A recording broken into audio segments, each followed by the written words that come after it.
Hello everyone, welcome back to the One Talk podcast. You're here with your host Ryan McCarthy. And on the One Talk podcast, the mission behind this is to bring experts on and discuss resources, strategies, tips, tools that you can implement into your life so you can feel your potential and become the best version of yourself. Whether that's mindset, mental health, financial, business, relationships, health, fitness, any aspect of life in terms of growth, you will find an episode within this podcast that you can listen to adapt and implement into your life. And if you could please give this podcast a share, if you can leave it a rating and share it with someone that you know would receive value from this, that would mean a lot. In terms of helping this podcast grow and reach a larger audience and get this message out there for a lot of people, just to bring more people onto this platform and make it a one-stop place for personal growth. I appreciate every single one of you tuning in every week. And I also appreciate all the new listeners coming to the One Talk podcast. Today we are joined by Mo Hassoun. Mo is an addiction counsellor, a psychotherapist, and he's also the author of the book Manifestation. Mo specializes in addiction, and within this episode we touch on so many subjects around addiction, how addiction begins, how addiction is formed, how you can begin the recovery journey of addiction, why addiction even occurs in the first place, does it come from your genes and your family, how to support someone who has addiction, and so much more. So within this episode, you'll find a lot of value around addiction, mindset, and mental health. So let's welcome to the show, Mo. So I came to the country when I was 18 years old, to the US, to Detroit, as a foreign exchange student. I had a student visa. And I enrolled in school. You know, it was a big culture shock, language issues, expectations, the assimilation problems that I had. It took me a while to get the gist of how things worked. Yeah. So there was a lot of pressure as well placed on me to do something with my life, right? And I kept coming up short over time. And a lot of people that I grew up with had levels or advanced or started families, and I just felt like I was behind all the time. And my ego was, kind of hurt by this. And I started to find ways to take shortcuts. So I've done some things. I was, looking through substances, people, fast money. A lot of the things that I participated in, had a lot of consequences. And if they weren't basically legal in nature, they were mental health based. Yeah. So the trauma also that was suppressed and accumulated over time from my country, from the family dynamics, from the experiences that I've had, from the instability and the pressure that was placed on performance constantly. My parents, they had a really specific way of real strong expectations on what they wanted. And it was just difficult. I feel like it created a lot of resilience in me, but it was misdirected at times. And so the consequences of, me making choices when I was 18 plus were my lessons over time. Yeah. It was a long journey. I always had an interest in wanting to find my way, not adopt somebody's way. I had kind of like a rebellious mindset, but it was misguided. It was misdirected. It was good energy, but it was placed in the wrong places. It took a while, took me about 12 years to get a 6-year degree. When I say this to people, they're like, wow, you still got it.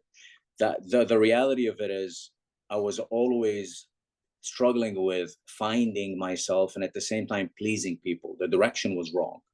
I didn't want the success for me. I wanted to shut everybody off and let them see that I actually did accomplish something with my life. So it took a while for me to figure out that this was the path for me, because where I'm from, mental health is stigmatized as well. Guys don't talk about their feelings. Guys don't report that they have problems. It's like the culture doesn't support expressing yourself. So you're indirectly taught and expected to suppress everything and act like everything is okay.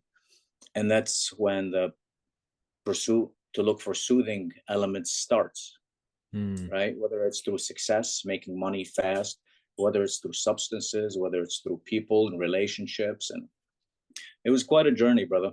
Yeah. Was it when you started to form these new habits and you started to see a change within yourself. Is that when you wanted to begin studying in this career that you're in now? You know, I'll be honest with you, it was never planned. Yeah. I wanted to get a quick degree in the beginning, but I've always had a passion for understanding how the brain works and how the mind works. And I just enrolled in a college, and I figured, because I had a hard time asking for help, that I'm going to figure this out on my own. I'm going to learn all the tricks. I'm going to learn all the habits.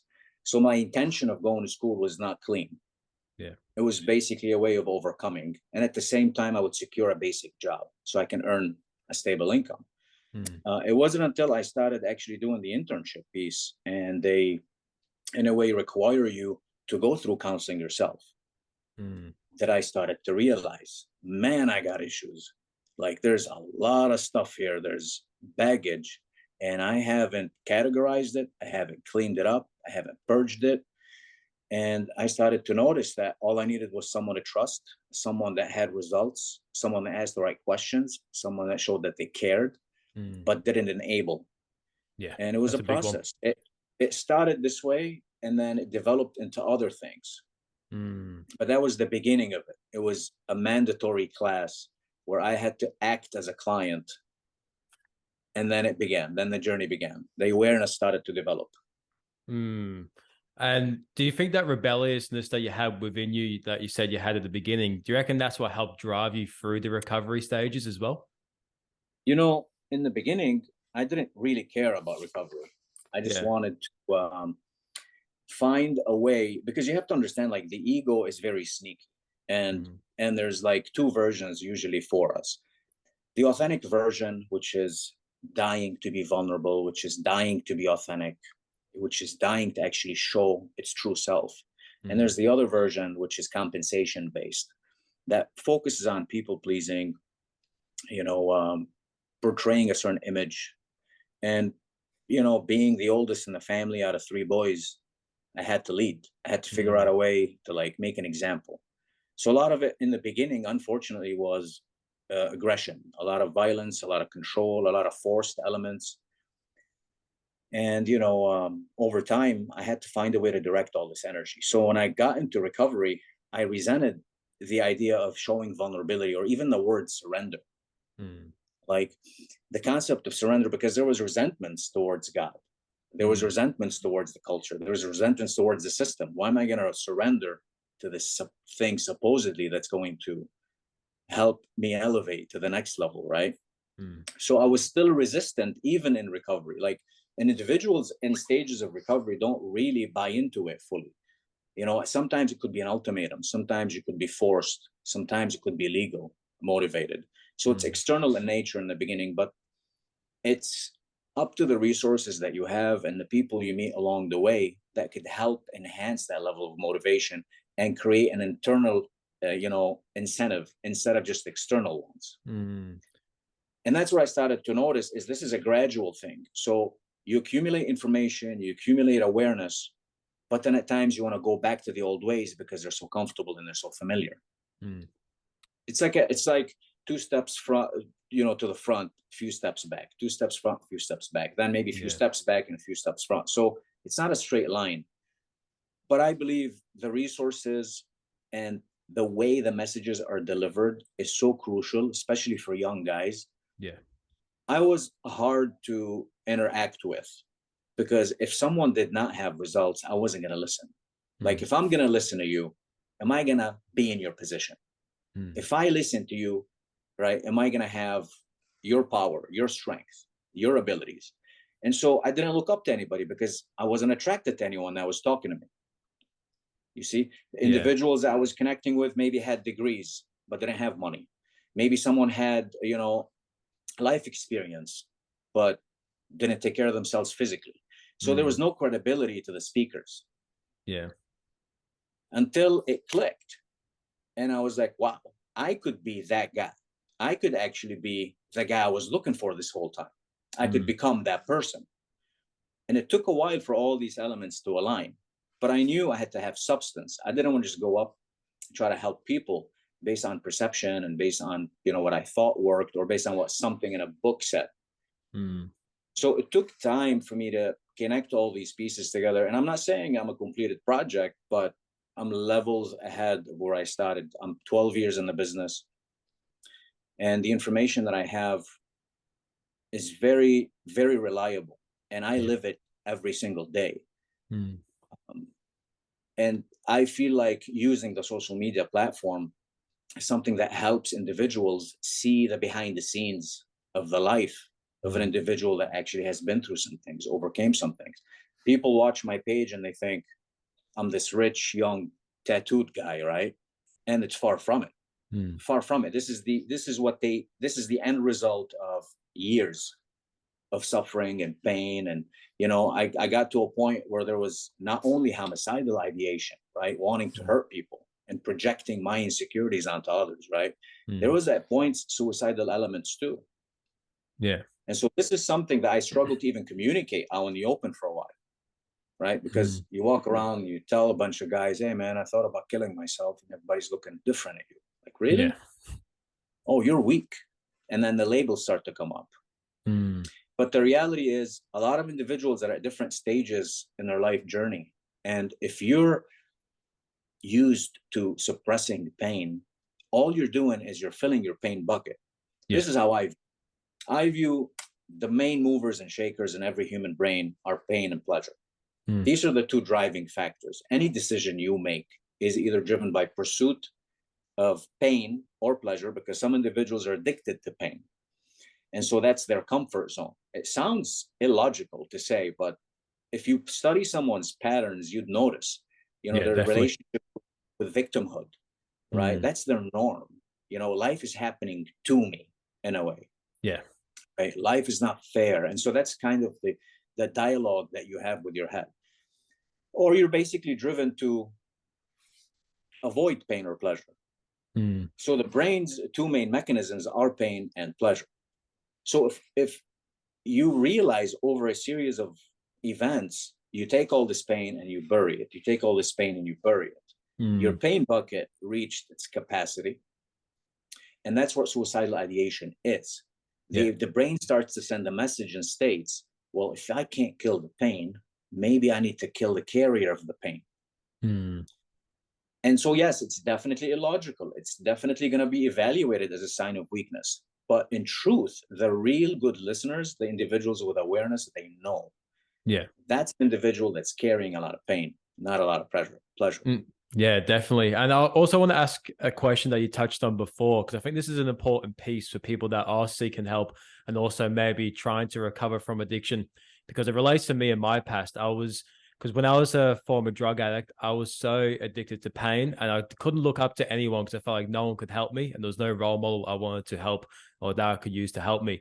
What was that thing that helped you click? Because for me, when people ask me that question, like, what made you quit drugs? I always say it wasn't the one moment in my life. It was a buildup of little things over a certain period of time, which eventually triggered the curiosity in my mind to make me think differently. So what was that for you? And what do you find with the people you work with? For me, it wasn't the substances, because prior to the substance use, there was always a transaction that happened. You see, I had an experience of like abandonment and neglect early on in life. And so that's where my pain came from. So the brain starts to look for ways to soothe this pain. And when you don't have awareness and insight that there's a wounded inner self, you start to look for it in people, you look for it in substances, you look for it in different ways. So for me, it was women. For me, it was relationships. And I would go through relationships quickly, right? And subconsciously, I would pick unavailable people. I would pick people that were emotionally unavailable. And once they became available, the high was so intense, the pleasure was so intense that I would just enjoy it. The issue was when these relationships were severed, when separation happens, that's what would activate, the panic. And I call this love withdrawal, because just like you're withdrawing from a drug, the intensity of the separation is so scary and dangerous. And in my case, it led to substance use. Oh, okay. Yep. It wasn't the other way around. For me, it was primarily separation, primarily loss, something that I felt like was creating some level of comfort or a connection, right? The intimacy piece. And when I lost it, and that's what I noticed over time, is every time I went, the first separation was the hardest. I mean, complete self-sabotage, you know, abusing alcohol. I mean, whatever substance was available. I didn't have a craving for drugs. I had a craving for avoidance. Yeah. You see, it took time for me to connect these dots.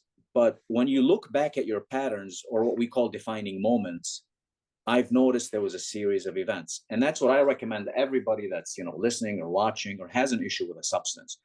Try not to focus so much on your use, because your use is the action, but it's triggered by something else.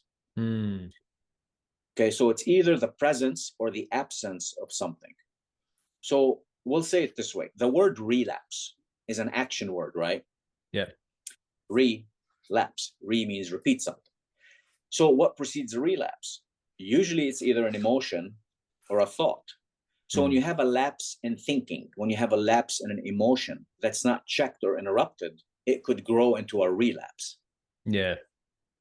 And so when you walk backwards and you start to study your major defining moments, and you start to ask, well, what's common between all these events? For me, it was separation. For me, it was grief and loss, which revealed my tolerance for separation was low, and my relationship with self is compromised. Yeah. Those become the areas to work on instead of actually addressing substance issues, substance related issues. You'll notice that a lot in rehabs, right? Like, or settings where individuals get institutionalized. They focus heavily on the actions, what you should have done, what you could have done. So, or they teach you how to do something. Yeah. Before you learn the how or you accumulate tools, you need to know the why. Failure to recognize the why or understand the patterns that lead to this path, it means nothing, because you're walking around with a bunch of tools that you don't know when to use and how to use and why you need to use them. It defeats the purpose. So my comments and my posts and the way that I operate as a provider, you know, is heavily related to the first phase. The first phase, which is enhancing awareness, enhancing, you know, insight on your whys, before we come up with a blueprint or a formula to diffuse, you know, the relief-seeking pieces through substances. Yeah. And with like people who have family members who are experiencing addiction, how can they go about actually supporting them and getting them through that journey of maybe recovery or even just awareness to their behaviors or habits? Do you believe it's more so focusing on what's not in their life at the moment that needs healing, like stuff from the past, or is it more so focusing on the addiction itself? A lot of time it varies from case to case. So when I consult with families, a lot of times I get families that reach out and say, hey, my son's got this problem, my daughter's got this problem, my husband's got this problem. So the element here is, okay, someone's noticing sabotage-based behavior. Someone's noticing self-destruction. Someone's noticing this is getting out of hand, right? And it's a cry for help. And they say, we need to figure something out. Every case is different. So when it comes to families, they don't even have awareness themselves. And the family shouldn't be the leading motivating factor into guiding someone into recovery, because unfortunately there's a lot of resentments between family members. There's a lot of untold stories. There's a lot of unprocessed stuff. So the message coming from someone in the family actually creates more resistance for the individual, creates more resentment for the individual.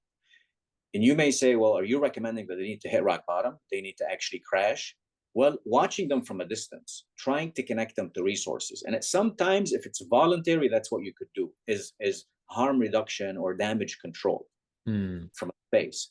And if it's so severe and it's so intense that you can't sit and watch it, you have to do an involuntary piece, right? You get the law involved, you do wellness checks, you involuntarily get someone to go to a psych ward. It varies from case to case, based on severity, based on substance, based on age, based on a lot of factors.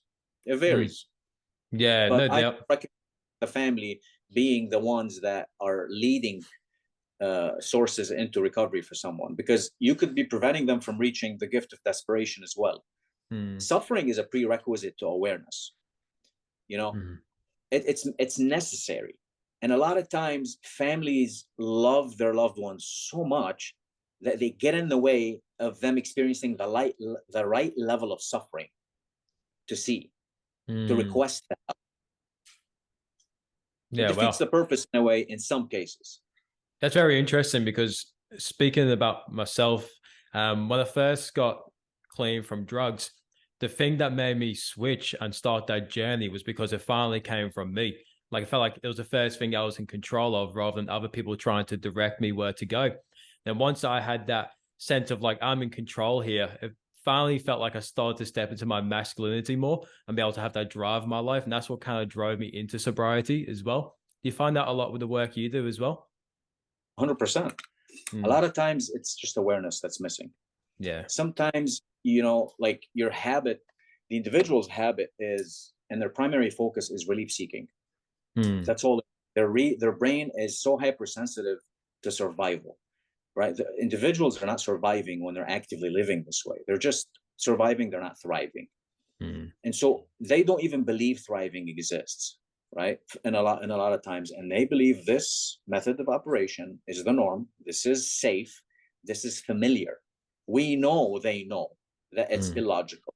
They understand it's unhealthy. They understand they're delaying the inevitable. They understand that, mm, but they still resort back to what's familiar. They resort back to escapism. And that's mm, what happens, unfortunately. Something has to take place. Usually it's loss based, loss of freedom, loss of a loved one, a loss of mobility. I have individuals that I've served that end up getting diagnosed with sclerosis of the liver. And you'd see this individual's like stage 4. And the doctor's literally getting in his face and saying, listen, you need 6 months clean to even be considered to be listed on a liver transplant. mm. And that's not enough for some guys, Yeah. because you're telling someone that's impulsive and has an instant gratification issue to wait 6 months to even be considered for a liver transplant. That's automatically like, Mm, well, I'm not gonna be able to make this. Why not just continue doing this? Cases like this, I recommend institutionalization. Going into structured settings for 6 months plus to separate the person physically from having access to the substance.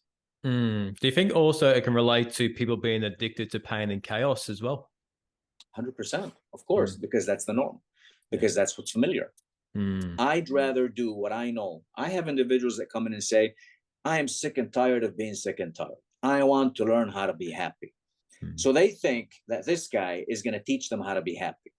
The reality is, everything exists in duality, right? There's always yeah. an opposite. So if you're telling me you want to be happy, that means you've mastered the art of being sad, right? Mm, So the questions would be as follows. How long have you been sad for? What creates your sadness? What's in the sadness for you? Are you really ready to leave sadness because it's still familiar? mm, And that's where a lot of anxiety happens. You're separating from your coping mechanism and your defense mechanisms, and you're getting into something completely uncertain. mm. That's very threatening. Yeah. And that's where the relationship with the provider is so crucial. That's why the person helping or guiding through the process has to have familiarity with what this Mm, individual is going through internally in silence. This is deeper than a commitment, brother. This is deeper than, yes, I'm going to do this. yeah. Like this is sometimes from moment to moment, where the individual requires distraction, good habits, structured settings, and at the same time reinforcement and inspiration. Yeah. So building rapport with the person, knowing that I self-disclose all the time with my guys, right? And I basically let them know this is very common, this is familiar. I've experienced this personally, and here's what I've experienced, and here's what you're going to experience. And I want you to Mm, know, when you go through something, you contact me on my cell. As soon as you have a weak moment, you message me, and we yeah. get through that. And so that's what happens is you need to give the individual a feeling of someone's got your back, Yeah, right? definitely. Someone's gonna like, someone gets it, and someone is reminding you what you're feeling is impermanent. It's a phase, and you simply need to use the resources until you pass that phase and you get into the next round. Mm. I feel like that if you have someone that has your back, I feel like that can provide a new safety net than relying on the habits that aren't serving you. Very valid, very Mm, valid. mm, Our population is hypersensitive to trust, right? The yeah. biggest issue I notice with the population I serve is the trust factor, right? Think about history of trauma. Think about history of, I mean, you've engaged in self-abuse and self-destruction for so long. You don't trust yourself. How can you trust a stranger? Right? So that's the logic.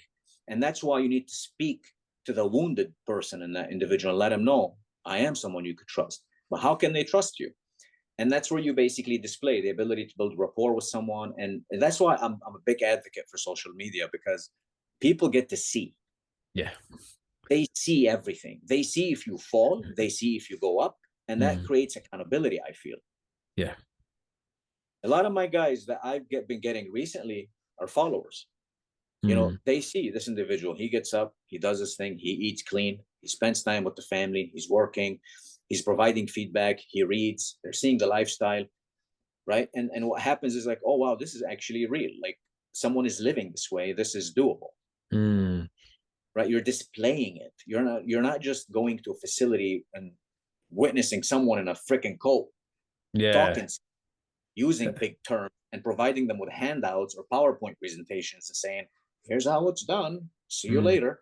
Yeah, that's so true.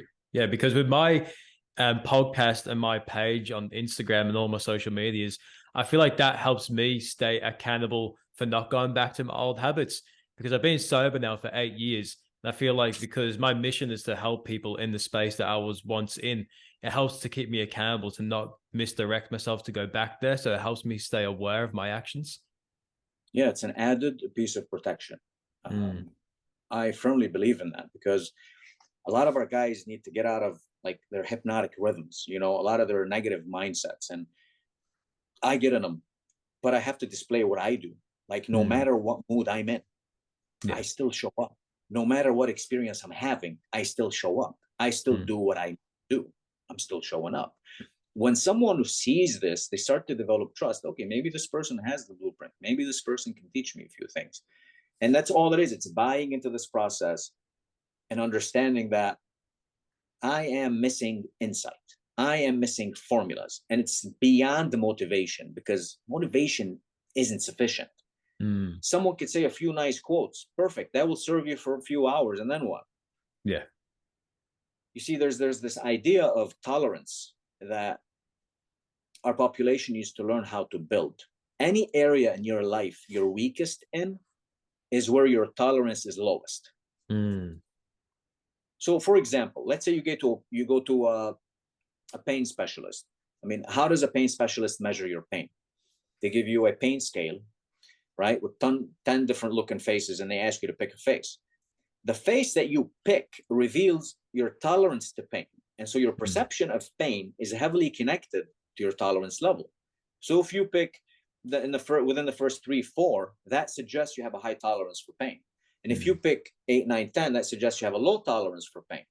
So your perception of pain is heavily connected to tolerance. Yeah. So if someone has an avoidance tendency, guess what you got to do? You got to ask them to create a list of elements they avoid. And then they rate the list from least to highest, and you slowly go with the lowest, and you build their tolerance thresholds, just like you go to a gym. It's the same thing. It's in the gray matter in your brain, you know, the center in your brain that deals with emotions. From lack of use, it shrinks. If you're constantly avoiding something, your tolerance for it shrinks. So if you stop going to the gym, for example, right, and you're used to maybe benching a certain amount of weight, you don't show up for 6 months, you're going to go back to that level. You're going to start from a really low level, or you're going to get injured. And so the brain has to be treated with fragility, respect, and it has to have a plan. Because like trauma work, for example, I see a lot of individuals 7 days clean, 10 days clean, and they're telling me, I need to resolve some trauma, and I know that's my issue. Well, you don't have the capacity, the mental capacity for that. You're going to relapse, because you're going to open up a high intense experience that you've suppressed for so long, and you're about to face it with a low cognitive budget. Your brain's going to snap. Your brain's going to tell you, oh shit, let's run. Let's actually find relief. And then you relapse again. So rule of thumb for me is my guys have to get at least 6 months plus of complete abstinence, meaning in 6 months, they figured out a way to live with day-to-day life inconveniences, setbacks. They've had those little wins. And then we start opening up specific elements to discuss. You got to earn the position to actually have those uncomfortable conversations. It's a liability issue. Mm. You see? Yeah, I like how you use the word like respect your brain, because the things that you do is going to in turn respect yourself, which is going to get good outputs in your life too. And you said before about drive and resilience. What was it that helped you stay driven and resilient to keep showing up on the days you don't feel like it? You know, I've never had to build resilience, I feel, for wanting to face life. Mm, I just had it misdirected. mm, Okay. The intensity, I've always had it. I just had to find the right path.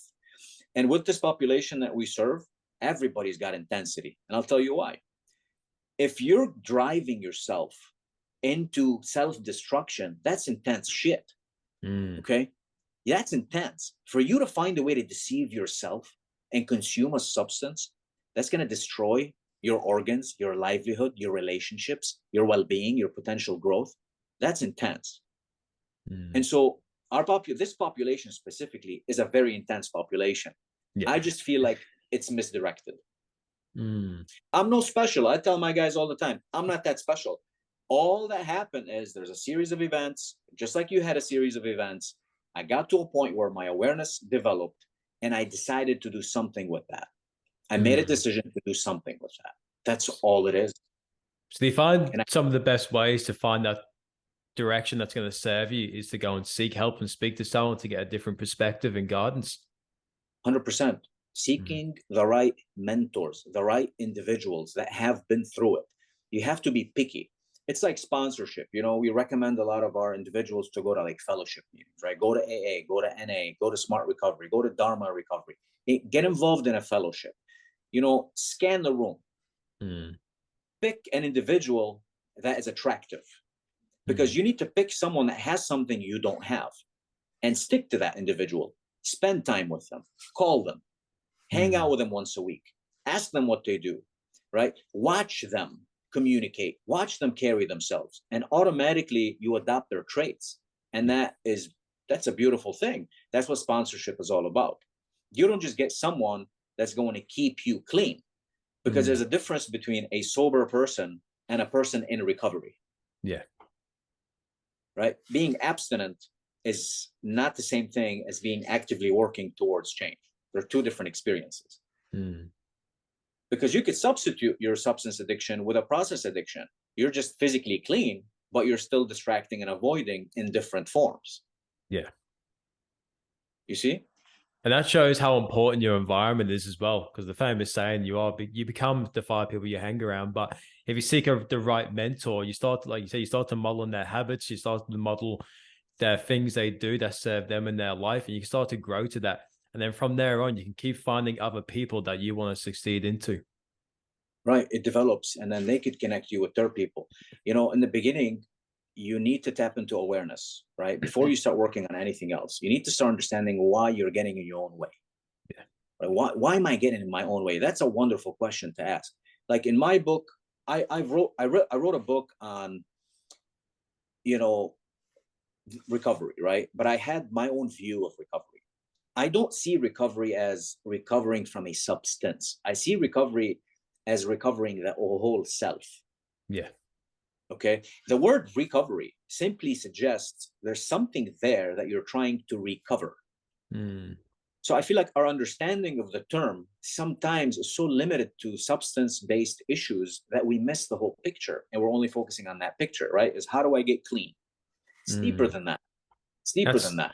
that's so true, because like, why is this person abusing this substance in the first place, or whatever it is they're addicted to? It's because usually they're trying to fill a void that they don't have any other way on how to treat or cope with. Right. So in the book, the second part of the book, I created a 30-day exercise. So Mm, it's 30 questions in 30 days. And the individual's advised every day to answer one question. And the questions are related to self-assessment. The questions are designed to let you know why you get in your own way. And it's usually related to two main elements. You're either cognitively entangled with something, you're too attached to stories, ideas, belief structures, thinking styles that don't serve you, or you're in a constant state of avoiding certain thoughts or certain feelings. The questions are designed to help the individual study themselves. And which self are they studying? The lower version, the version that gets them to create negative habits and self-destruction. Because if you're in a fight, let's say, right, you're a boxer and you're about to go and train for a specific match, you're going to do your work. But at the same time, you need to study your opponent. Yeah. You need to see what your opponent is good at. You need to see what your opponent's weakest points are. You need to start understanding how they move, how they operate, how they think. And when you do this, you're going to perform much better.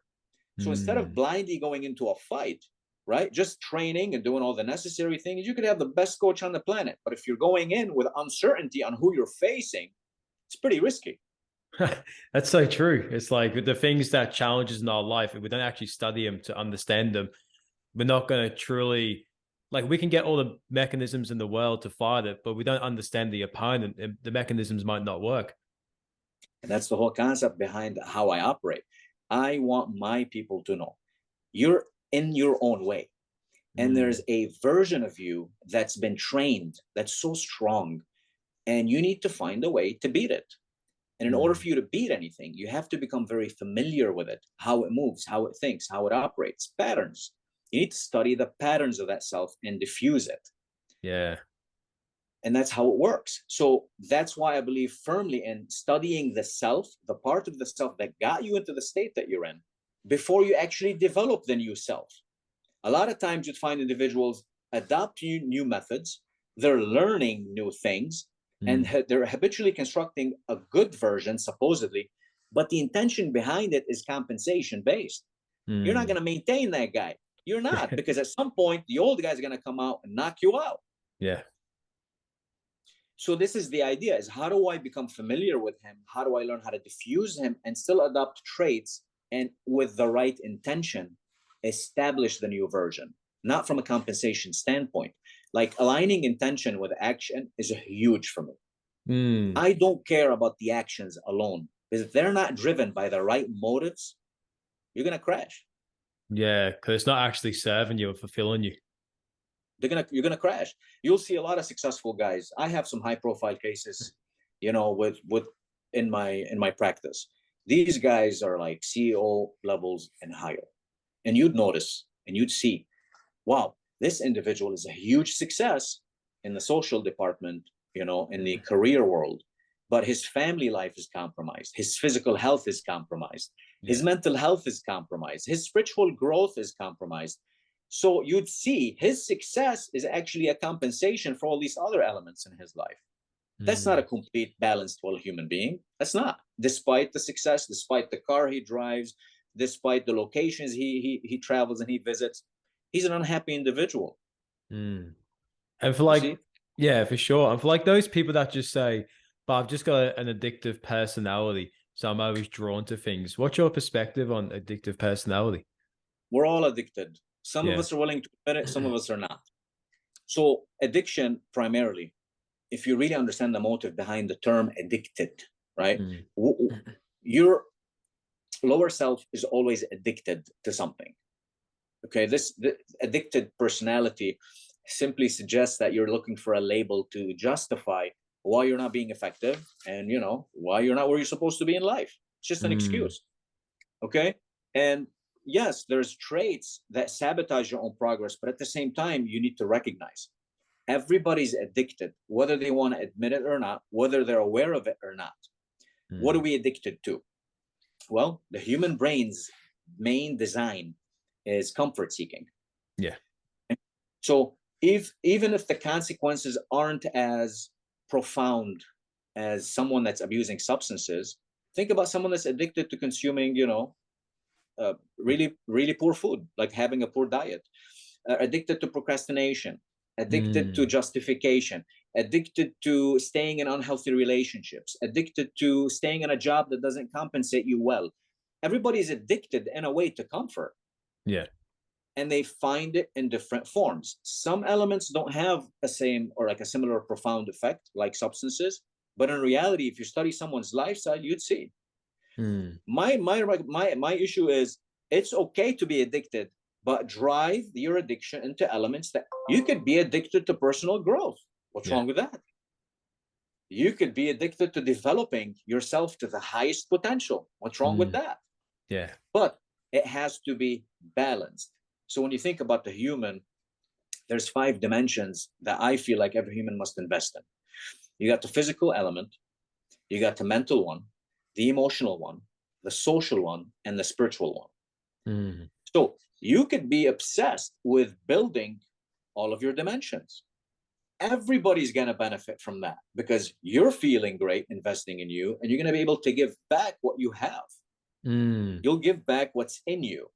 Yeah. And the bottom line, to beat this condition and to be in an active state of recovery, the prerequisite is surrendering the old version, and at some point acquiring the gift and then giving it back. Like, only by giving it back you get to keep it. It's like when you give your best version to yourself and constantly put that work within yourself, the people around you are only going to benefit from that. And the thing is, you're the one that's benefiting the most from it because you're constantly working on yourself and fulfilling you and making sure that you're feeling your best most of the time. I know as humans, we can't feel great 100% of the time, but majority of the time we are. And when we aren't, we know the things to do to overcome when we aren't. Yeah, I say this to a lot of people. Selfishness is a prerequisite to selflessness. Okay, you know, you'll notice people pleasers in a way are always trying to, you know, attend to others' needs, and they call it people pleasing, when in reality it's self-pleasing and it's manipulative, and I'll explain it to you. The outcome of successfully pleasing someone else is you pleasing yourself. You benefit from making someone else happy. So in reality, it's pretty manipulative to call it people pleasing. And there's nothing authentic about it, only for those that know. We are in positions, when you understand the law of exposure, you know. Once you see something, you can't unsee it. So just like you have 8 years clean, you've seen some things that you can't unsee. And if you violate what you know, the amount of shame and guilt that you're going to carry is amplified because you know. And so that's what I'm trying to incorporate here is, you know, we need awareness. We need individuals to start seeing. And once they see something, they can't unsee it. With this awareness, how early on should we start speaking to the youth about the awareness to addiction and personality and these traits and habits? Like, what age is too early and what age is appropriate to start this conversation? You know, for me, I don't feel like it's an age issue. I feel like it's depends on the person, right? Like I started really early. Like I was around 12, 13 years old, and I knew something was wrong, right? I had a lot of aggression. I had a lot of violence in me. I mean, I stabbed a kid when I was 12 years old. That was my first stabbing ever. Okay. It was pretty traumatic. And you'd wonder, where did this come from? Where did this violence come from? Why would someone do this? Why would a kid do this? So I had no guidance. I had a lot of neglect issues. I had a lot of emotional abandonment issues, and I manifested it by hurting people that upset me.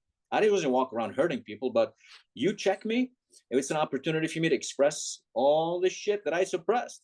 And that's what happened. Unfortunately, I didn't know that at the time. So for me, I feel like in school systems, maybe educating people on mission statements, right? The idea of what is the purpose of your existence? And starting to ask that question in a way, instead of telling someone what to think, having these open-ended questions and intentionally asking people, what is your mission statement? Why are you here?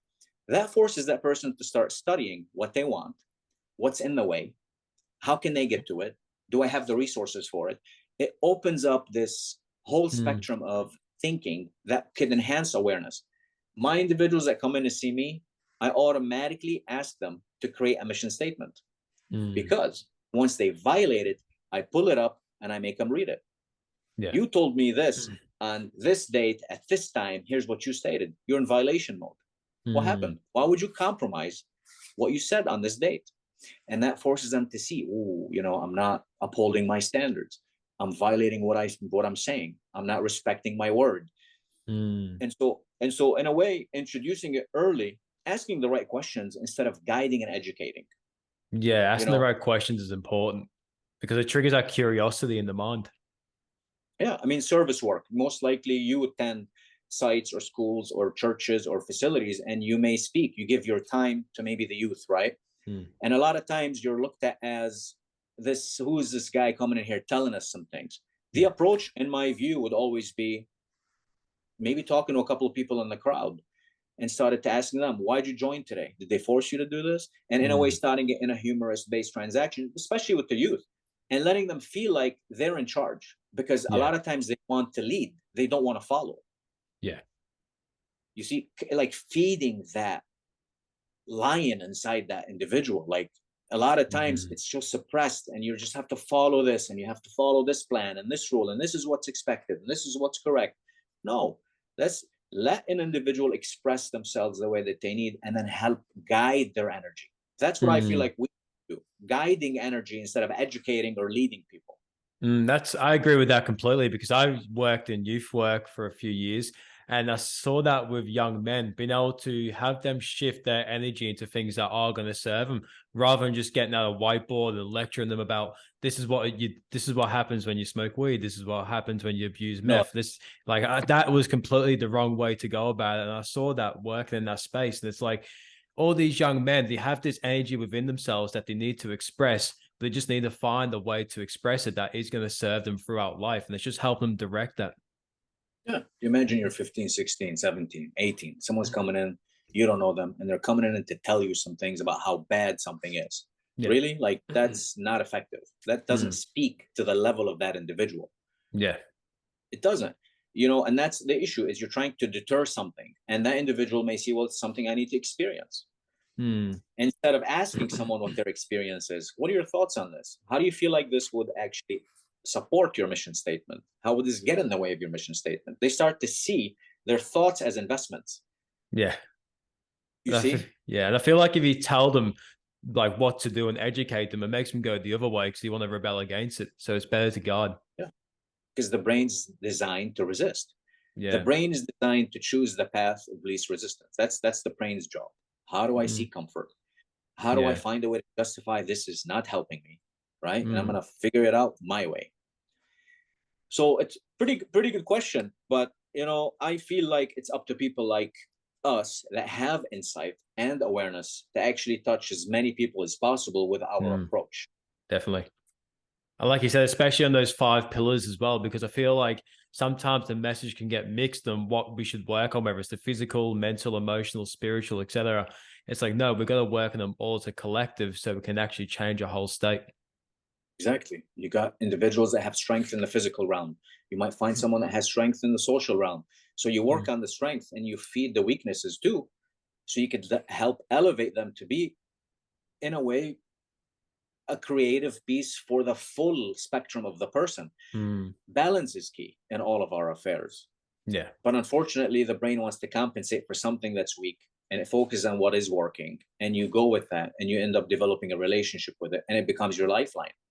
Think about athletes. I have professional athletes that I see that end up getting injured. As soon as their injuries kick in, what happens is the outlet or the avenue that they used to use to be productive and get all this accomplishment and dopamine is halted. Now their strength is compromised, and they're forced to look at other areas of their life that haven't been addressed.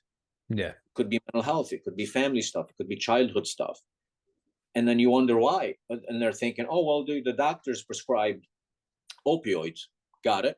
The pain level was high. They were addressing the pain.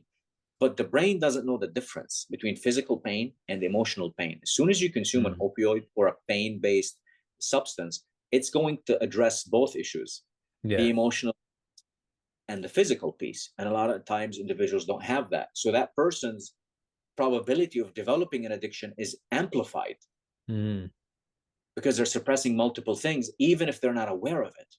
Yeah. And I feel like when it comes to change as well, one of the challenging things that people find with the change is the level of discomfort that comes from it.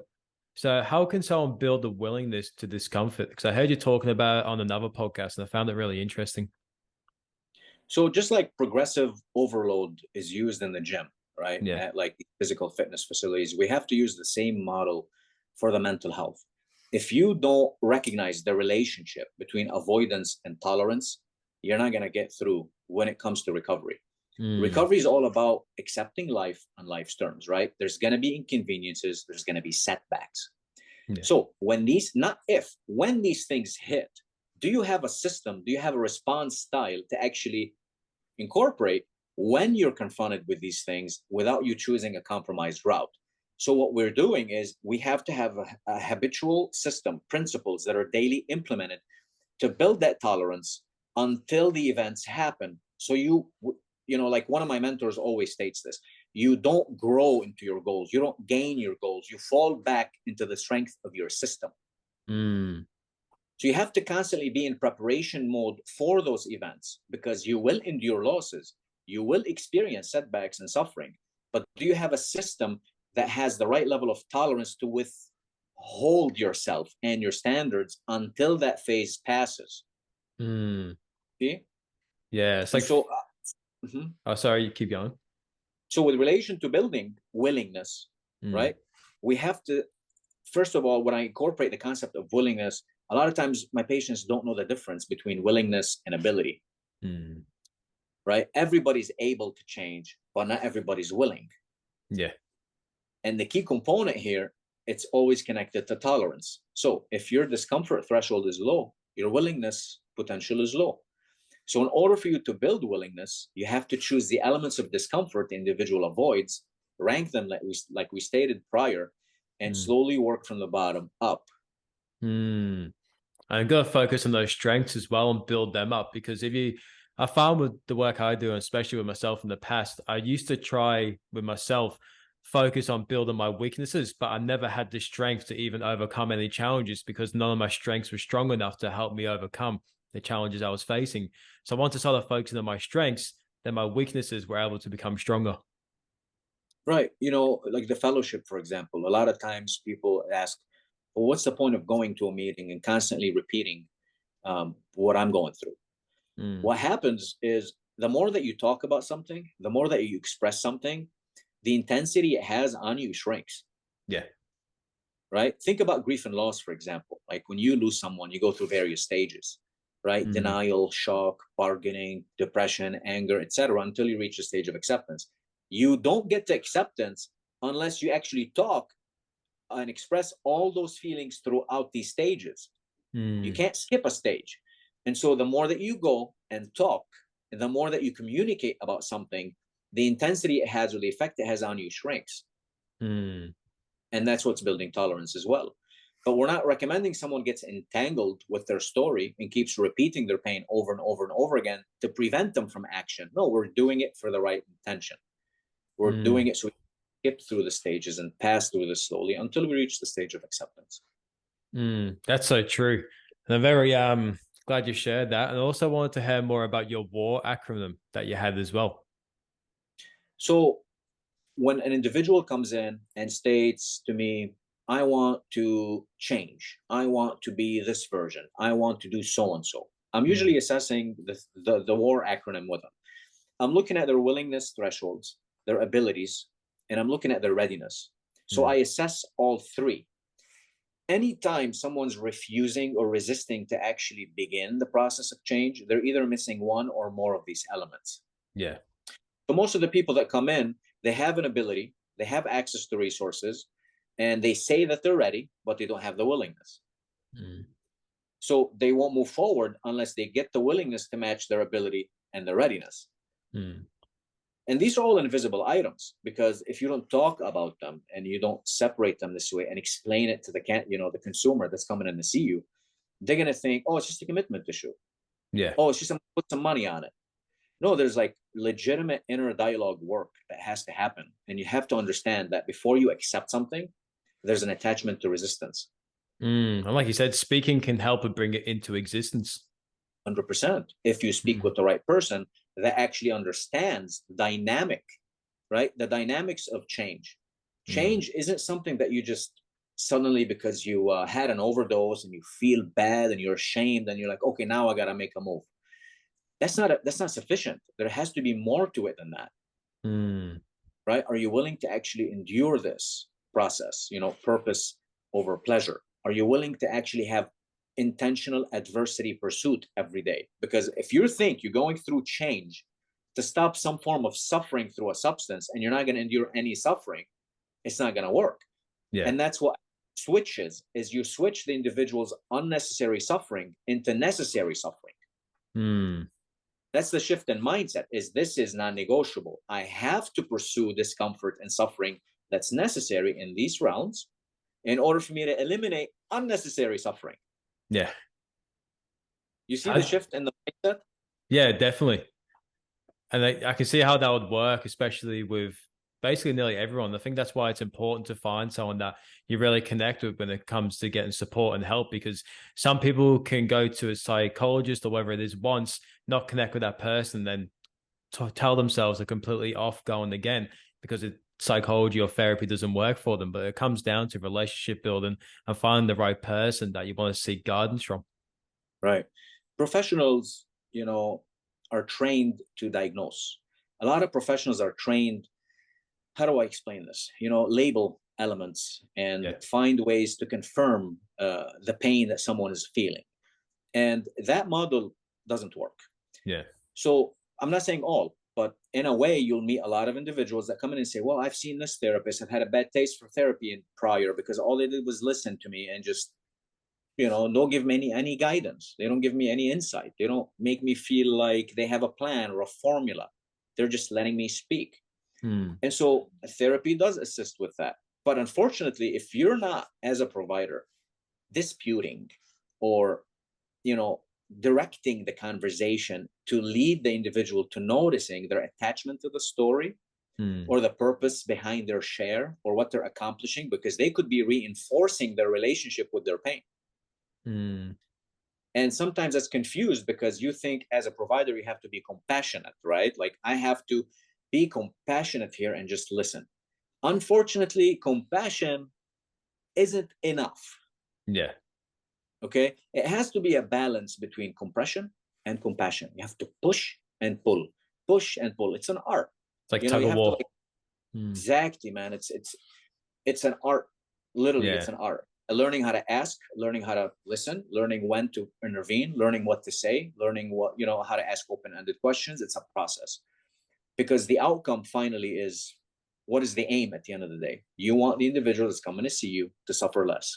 And how do you build those skills of that art of tug of war, the compression and compassion? And also, how do you continue to learn and grow as well?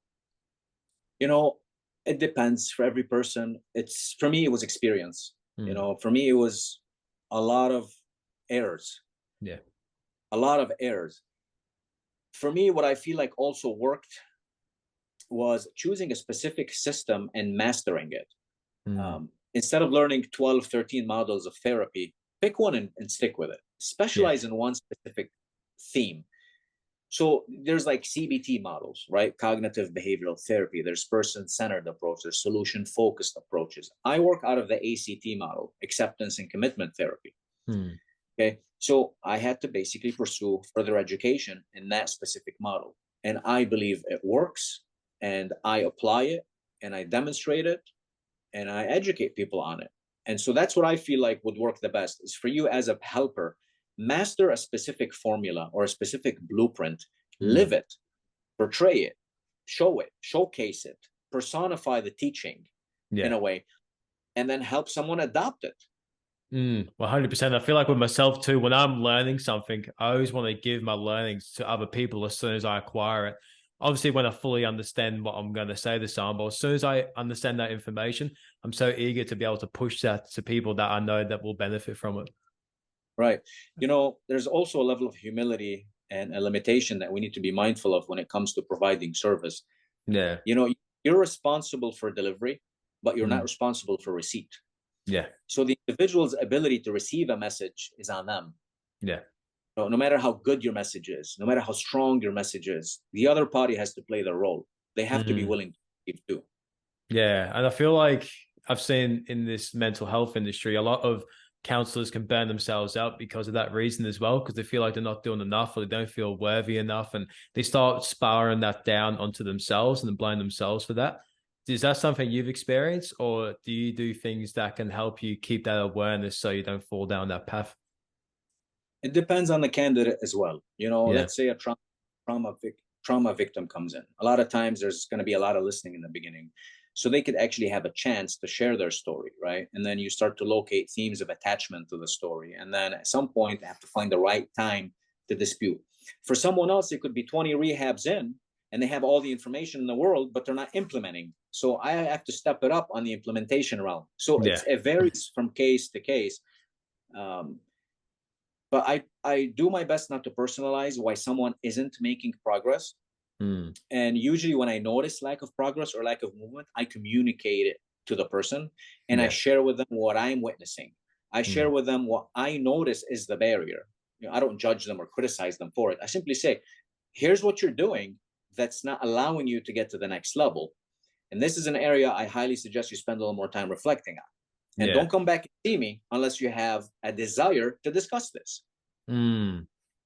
You see, it's like coming up with a program, a diet program for somebody, and you're telling them, here's your macros, here's what you need to eat, and do not get past this point.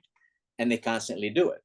Yeah. You're not going to be there sitting with that person, feeding them, tracking their food. No, they have to follow the plan because it works, right? In order for them to get to the next level. That's it. They have to be willing. Yeah, you don't want to enable the person and constantly see them and they're not making any effort. Sometimes we have to be willing to confront and dispute lack of progress, even if it's going to hurt the patient for a few, or the consumer or the mentee, whoever it is that you're working with. But you got to confront people on their lack of effort. You got to. Well, that helps with accountability as well. That's why they hired you. Yeah. That's why they hire you, right? They're not hiring someone that's going to accommodate their shortcomings. They're hiring someone that's going to tell them, hey, listen, man, we talked about this. You're constantly violating what we discussed. What's going on? Yeah. Maybe we need to put the relationship on hold until you develop the readiness, and then we'll reconnect. That's epic, man. I'm just being aware of time, but I appreciate your time for coming on the podcast today, man. I'd love to hear what's some books that you really love that have made an impact on you if you do read or listen to books. It varied. In the beginning, I was heavily involved into spirituality-based literature. I wanted to understand the underlying factors, right? The invisible stuff.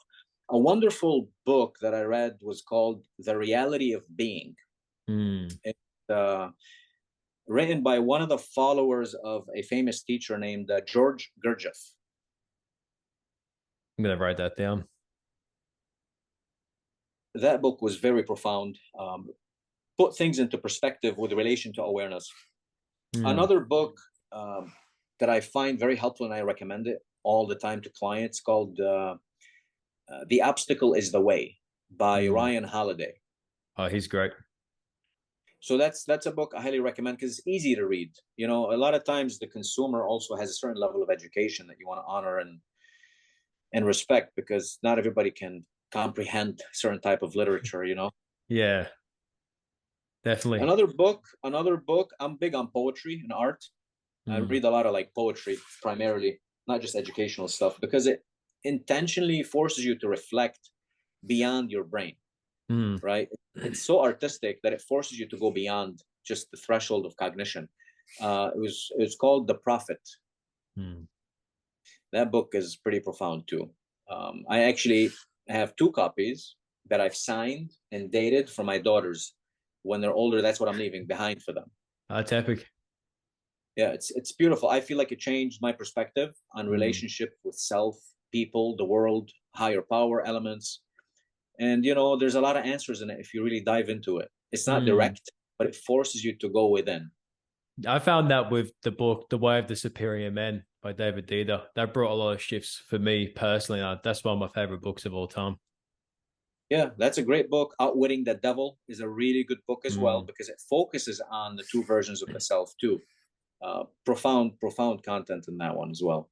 It's very interesting that you said poetry, because I'm the same, but with rap music, like some certain individuals in rap and the way they're able to articulate a message through music, that relates to me a lot as well. So art. It's amazing. It's the art of communicating pain and distress. The best songs out there have pain in them.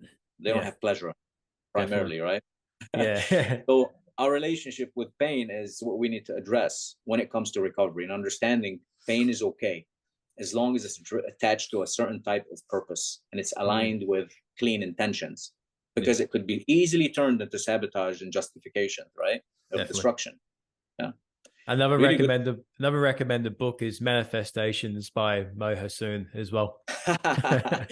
You know, the book is specifically dedicated for individuals that want to know why avoidance cravings are established, why they happen, what happens behind the scenes, even if family members are interested in understanding the dynamics behind an addicted brain, right? There's a lot of good content in there. So the book is split into two parts. The first part's on addiction, the whys, the hows, and the second part is on prevention and, you know, eliminating the poor response to relapse traps.